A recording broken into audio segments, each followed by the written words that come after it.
New numbers from the state show COVID cases continue to rise in the state. The test positivity rate is climbing toward 12%, and hospitalizations are close to 4,400, the highest since August.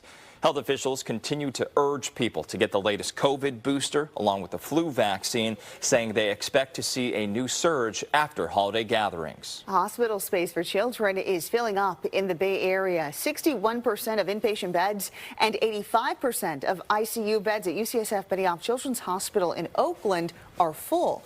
At Stanford Children's Health, 95% of inpatient beds and 95% of ICU beds are full. Those numbers come from California Health and Human Services. Well, to get an accurate understanding of COVID cases, researchers at Stanford are testing wastewater. Yeah, the samples are used to detect the virus, but they first have to be taken from the sewers. KTVU's Brooks Rose goes underground in San Jose to see how it all happens. If you live or work in Santa Clara County, when you flush, it may end up here.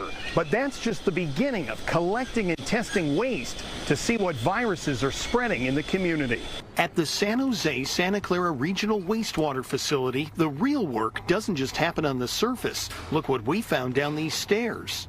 We are actually in a tunnel system under our primary clarifier tanks. Justin Sabla helps run this place, but he's also running the beginning of an ongoing science experiment. That is concentrated solid waste, or sludge, as they say. Yep, it's poop, untreated and freely flowing. Slowly take about 200 milliliters of sample, roughly. This happens every 4 hours, every day, 6 times. All 6 samples get collected in here and then turned into the lab to be analyzed. Researchers at Stanford take and test samples for COVID-19, something they've done since the start of the pandemic. They're now testing for RSV and the flu, too, finding in recent weeks all viruses are sharply rising. I think that these data are really useful as a way to alert the public. It's kind of like a weather report. And so the COVID weather, it's pretty bad. Santa Clara County Public Health Officer Dr. Sarah Cody says since people aren't testing for COVID as often, wastewater samples are a more accurate indicator of its spread, taking the entire population into account. It really is the source of truth as far as knowing what is the level of virus circulating out there.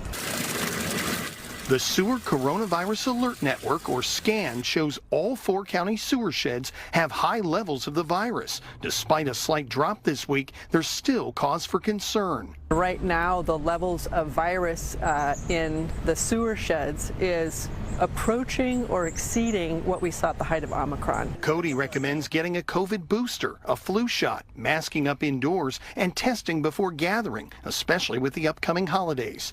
And into the new year, the testing and collecting will continue in hopes of keeping the community informed and safe. In San Jose, Brooks Rose, KTVU, Fox 2 News.